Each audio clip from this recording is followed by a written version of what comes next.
आणि त्यामुळं साहजिकच अशी कर्तृत्ववान व्यक्ती आहे ही सोडून असते हा एक प्रचंड आघात आहे आणि तो आघात आम्हा सगळ्यांच्यावर आहे. या परिस्थितीत सामोरं जावं लागेल. लोकांचं दुःख कमी करण्याच्यासाठी काळजी घ्यावी लागेल. त्यासाठी काम करण्याची पद्धत होती ती चालू ठेवावं लागेल आणि हे काम आमच्या कुटुंबाची नवी पिढी ही नक्की करेल आम्हाला विश्वास आहे. हे आम्हा लोकांचं काही जबाबदारी असेल पण नव्या पिढीची जास्त आहे. नवी पिढी माझी खात्री आहे की या आव्हानाला सामोरं जाईल. साहेब, तुम्ही जसं म्हणलात की या सगळ्या गोष्टी पुढे घेऊन जाऊन नव्या पिढीला काम करावं लागेल, पण दादा जाऊन अजून 48 तास 72 ताससुद्धा उलटले नसले तरीसुद्धा त्यांच्या पदाबाबत किंवा त्यांच्या सगळ्या एकंदरीत धोरणाबाबत चर्चा होऊ लागल्या आहेत, मुंबईत बैठका होत आहेत. याकडे तुम्ही कसं बघताय की या सगळ्या गोष्टीला घाई होती आहे का, किमान काही अवधी त्या गोष्टीला जाणं अपेक्षित आहे? त्या विषयाची आणि चर्चा करायची आहे. ही चर्चा इथं झाली नाही. ही जी चर्चा मी वाचतोय ती वाचतोय ती मुंबईचं आहे. शिव कपूर पटेल, शिव तटकरे हे पक्षाचे प्रमुख आहेत. तो त्यांचा अधिकार आहे. त्यांना त्याच्यामध्ये प्राधान्याने काय करावं हे त्यांनी ठरवलेले दिसतंय. त्याच्या आम्ही कोणी भाष्य करणार नाही. साहेब, ह्या गोष्टीवरती चर्चा झाली होती कारण पवार राजकीयदृष्ट्या एकत्र येण्याची दादांची देखील इच्छा होती. अगदी अनेक जणांनी भावना देखील व्यक्त केलेली आहे की काही जिल्हा परिषदेच्या निवडणुकीच्या आसपास दोन्ही पक्ष एकत्र येणार होते. काय अशी चर्चा झाली?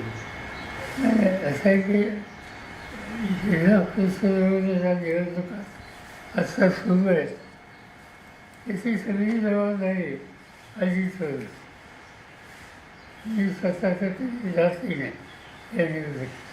मला त्यांनी रीफ केलं होतं काय करणार त्या कामाला लागले होते. तर मध्येच हा अपघात झाला. आज खऱ्या अर्थाने राष्ट्रवादीची विधिमंडळाची बैठक होत आहे. 2 वाजता गटनेते पद देखील सुमित्रा पवार यांना मिळणार आहे. 5 वाजता उपमुख्यमंत्र्याची पदाची शपथ देखील घेणार आहे असं वाचण्यात आले. हा त्यांचा अंतर्गत पक्षाचा निर्णय दिसला. तो त्यांचा अधिकार आहे. साहेब, जसं तुम्ही म्हणालात की आता दोन्ही राष्ट्रवादी एकत्र येण्याच्या ज्या सगळ्या चर्चा होत्या त्या महापालिकेत आपण बघितलं की दोन्ही राष्ट्रवादी एकत्र लढल्या. काही ठिकाणी यश आलं, काही ठिकाणी अपयश आलं. पण आता पुढची भूमिका तुमच्यावर मोठी एक जबाबदारी असेल पुन्हा एकदा. तर या सगळ्या गोष्टीत कधी या संदर्भातलं थोडं त्याच्यामध्ये जे काही चालू होतं माझ्या कानावर जे होतं त्या सगळ्या चर्चेत मी नव्हतो. पण अजितदादा, जयंत चौकाची, शशिकांत शिंदे असे आमचे काही सहकारी याच्यात सतत होते आणि ते त्या सगळ्यांना एकत्रित करण्याच्या प्रक्रियेच्या जवळ पोचले होते. शेवटचं लिहिते त्याने आम्हाला लोकांना केलं होतं. दरम्यान हा आघात झाला. साहेब, येत्या काळातला सगळं हे मोठी जबाबदारी पुन्हा एकदा सगळ्या तुमच्या पक्षातल्या लोकांवर असेलच. त्यामुळे आगामी पक्षाची वाटचाल आणि त्यासोबतच पुन्हा एकदा एकत्रीकरणावरचे मुद्दे या सगळ्या गोष्टीकडे तुम्ही कसं बघणार आहात? आणि तुम्ही जसं काल स्वतः नदीची पाहणी करायला गेला होता की तुम्हालाही ते आता जाणवतंय की कुठेतरी मोठं परत स्वतःहून थांबायला लागेल, स्वतःवर जायला लागेल. त्यामुळे तरी पुढची वाटचाल आणि पुढची भूमिका या संदर्भात वेळ जरी लागला तरी आपण कशी जाहीर करू किंवा त्याबाबत आमची जी नवी पिढी आहे तिला प्रोत्साहित करणं आणि आधी दादाच्या गाड्यानं एक प्रचंड धक्का बसला झालं तो भरून काढण्याच्या दृष्टीनं जे जे करता येईल ते कर. साहेब आज शपथविधी होत आहे. शपथविधीला पवार कुटुंबियापैकी कोण कोण असणार? माझ्या पुढच्या वर्षांपासून बाकी आदिवासी बाकी आम्हाला जायचं साहेब आपण उपस्थित राहणार अशी बातमी आहे का? कसं माहितीच आहे आपण जाणार आहे? नाही काही माहितीच नाही आणि आहे का हे माहिती. साहेब खरं तर या संदर्भात कुठली चर्चा झाली तर अजितदादांच्या जाण्यामुळं अनेक गोष्टी ज्या आहेत त्या वेगळ्या झालेल्या आहेत असं दिसतं. त्या संदर्भात कुठची चर्चा झाली का तुमची आणि इतर राष्ट्रवादीशी की या संदर्भात शपथविधी होते किंवा कुटुंब मनाशी होते?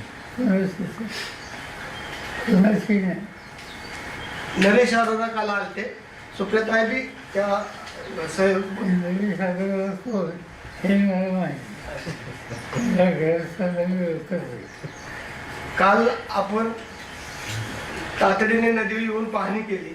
एवढं दुःख असताना सगळं फार वेळ बोलत तिथं त्या पाण्यामुळे फार लोकांना यात नाही.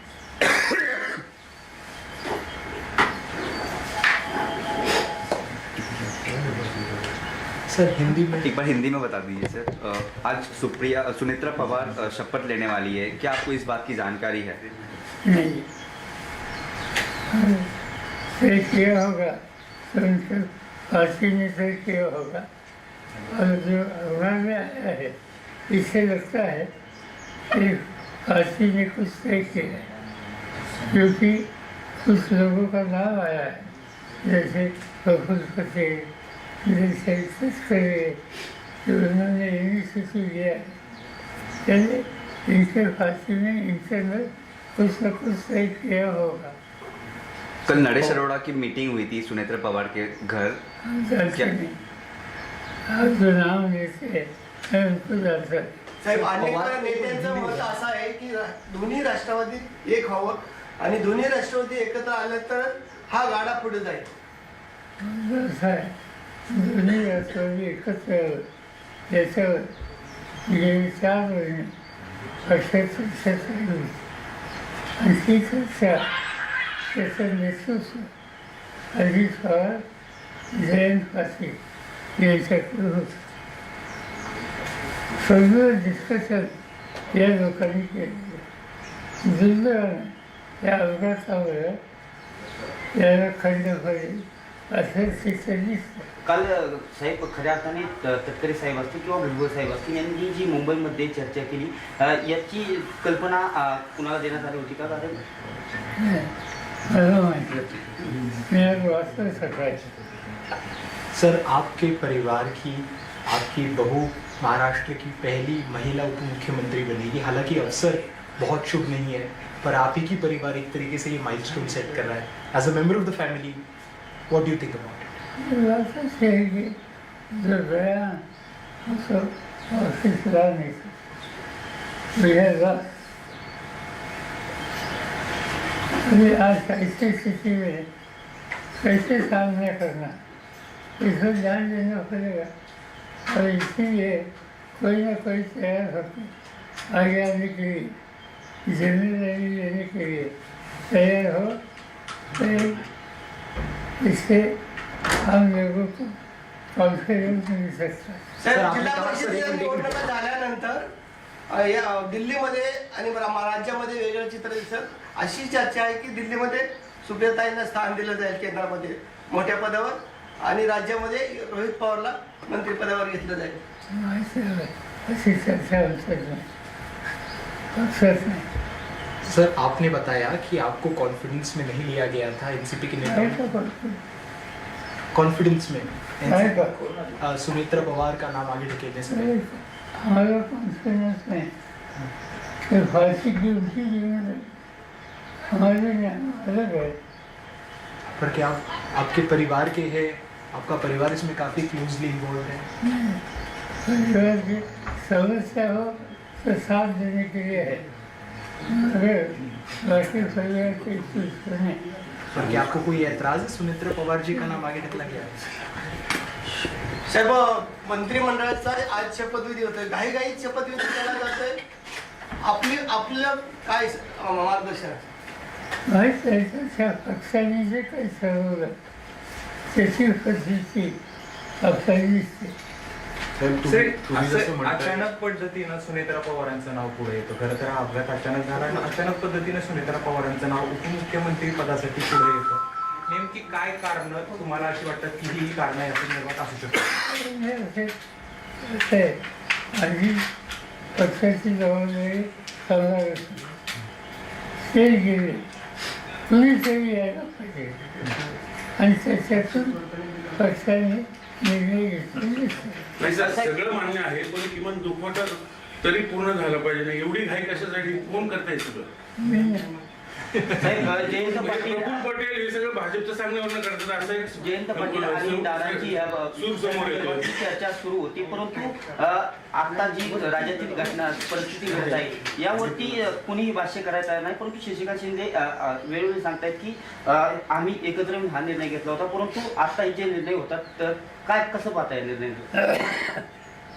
मला एवढं माहिती आहे की आमच्या पक्षात आणि अजितदादांच्या पक्षाने एकत्र काम करण्याची प्रक्रिया सुरू करावी त्याच्यात एकच होता. सीईवर मिटिंग झाली आणि निर्णय आत्ता जाहीर करायचा होता 12 तारखेला आणि ही तारीख आधीची दिलेली होती. पण दुर्दैवाने हा अपघात पण पार्थ पवारांनी हे सगळं धरून आलं असं एक बोललं जातंय. माझे पवार फॅमिली सहमत आहे का सगळ्या एवढ्या काहीशी? असा गोष्ट चर्चा करतो. तुमचं तुम्हाला वैयक्तिक तुम्हाला किमान सांगितलं गेलं तरी नाही का की बाबा आम्ही असं असं करतोय? साहेब, एक मतप्रवाह असा आहे की 10 दिवस जरी या घटनेला अजून होत नाही, तुम्ही जसं म्हणताय की कोणाला तरी पुढे येणं स्वाभाविक आहे, पुढे येतील पण ह्या सगळा कालावधी थोडा जर उलटला असता, कारण की ही कार्यकर्त्यांची भूमिका आहे, तुम्ही देखील कार्यकर्त्यांसोबत नेहमी राहिलेला आहात. फक्त हा कालावधी जो आहे हा थोडा जर पुढे गेला असता तर याच्यातनं एक अजून एक ठोस पॉझिटिव्हिटी असेल किंवा एक पुन्हा एकदा पक्षाचं नेहमीप्रमाणेच एक भूमिका असेल ती वेगळी राहिली असती असं वाटत नाही. मी तुम्हाला स्वच्छ सांगितलं की आमच्या पक्षामध्ये दोन्ही पक्षामध्ये सुसंवाद राहावा यासाठी चर्चा सुरू होती आणि ती चर्चा पॉझिटिव्ह डिरेक्शनली होती. अनफॉर्च्युनेटली या इन्सिडेंटवर त्याला धक्का बसला. ही चर्चा पुढं आणखी प्रोसेस अशाच पद्धतीने सुरू राहील असं तुम्हाला आता सध्या परिस्थितीला वाटतं? माहिती कधी त्याच्यात नाही. साहेब, मुद्दा असा आहे, हे प्रश्नच तो आहे की तुम्हाला सगळ्या प्रोसेस मधनं बाजूला ठेवलं गेले जाणीवपूर्वक. तुमच्या पक्षावर आधी दादांकडे गेल्याने आता सगळं भाजप चालवणार अशी चर्चा आहे, त्यासाठी हे सगळं केलं, घडून आणलं गेले. चर्चा तुमच्या मनात आमच्या मग आता हे कशासाठी एवढी घाई कशासाठी? मला काय विचार पवार साहब, सुनेत्रा नाही, तुम्ही सहमत आहात या सगळ्या गोष्टींशी? नाही, काही चर्चाच नाही, प्रस्तावच नाही. मग आता दोन्ही राष्ट्रवादी दादांची इच्छा होती, दादांची इच्छा होती ती खुली हवी ही आमची इच्छा. पण आता त्यांची दिसत नाही हे सगळं झालंय त्याच्यावरून असं दिसत. असं काही सांगता येत नाही, एकदम सांगता. साहेब, एकंदरीत हा जी परवा झालेली घटना संपूर्ण राज्याला नाही तर देशाला चटका लावून जाणारी आहे. असे अपघात वारंवार घडले, परंतु बारामतीच्याच ठिकाणी हा दुर्दैवी अपघात घडावा याची तांत्रिक मूल्य काय असावे?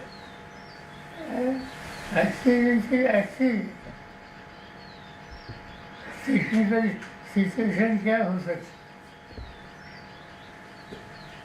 साहेब गेल्या ज्या दिवसापासून हा अपघात घडला आहे त्या दिवसापासून समाज माध्यम असतील किंवा अनेक नेते मंडळी सुद्धा असतील किंवा अनेक जण असतील ते या संपूर्ण घटनेकडे एक वेगळ्या नजरेने बघतायत. काही जणांचं असं म्हणणं आहे की काही फाऊल प्ले सुद्धा या गोष्टीमध्ये झाला असावा. तुम्ही पहिल्याच दिवशी हे क्लिअर केलं होतं की हा निव्वळ अपघात आहे, पण जर तांत्रिक मूल्यांबाबत हा जरी अपघात असला तरी या चर्चा घडवणं किंवा या सगळ्या गोष्टी थांबवणं अपेक्षित कसं बघताय? असं की सिव्हिल एव्हिएशन डिपार्टमेंट जे आहे ते खोल्यात जातात. त्यांनी काल CAVC जाहीर केली.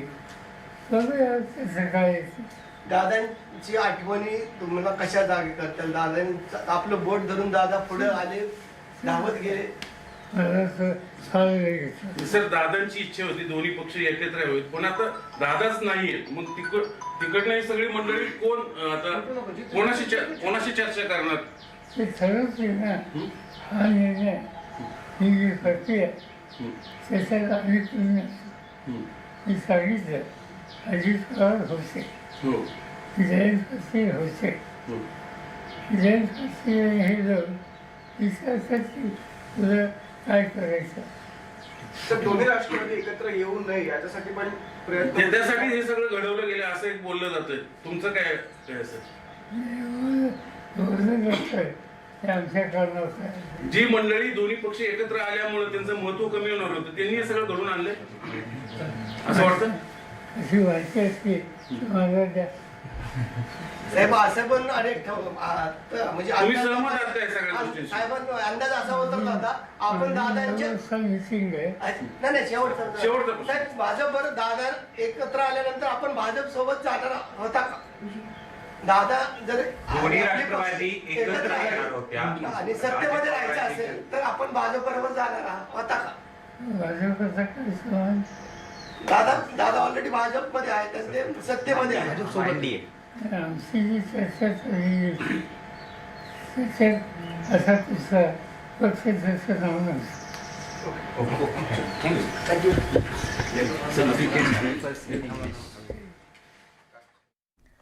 तर शरद पवार हे माध्यमांशी बोलत होते. काल सुनेत्रा पवार या उपमुख्यमंत्रीपदी शपथ घेणार अशी जेव्हा बातमी आली त्यानंतर शरद पवारांची ही पहिली प्रतिक्रिया आहे. सुनेत्रा पवारांसोबत आमची कोणतीही चर्चा झाली नाही. शपथविधी आहे हे आम्हाला माहितीच नाही, अशी मोठी प्रतिक्रिया शरद पवार यांच्याकडून आली आहे. तर पटेल तटकरे त्यांच्या पक्षाचे नेते आहेत. त्यांच्या पक्षानं काय करावं हे त्यांचा अधिकार आहे असं देखील शरद पवार म्हणाले. विलिनीकरणाची देखील चर्चा होती, पण आता ती चर्चेमध्ये खंड पडलेला आहे. दोन्ही राष्ट्रवादी एकत्रीकरणाच्या चर्चा या उपमुख्यमंत्री अजित पवार आणि जयंत पाटील यांच्यामध्ये झालेल्या होत्या, पण आता त्याला खंड पडला.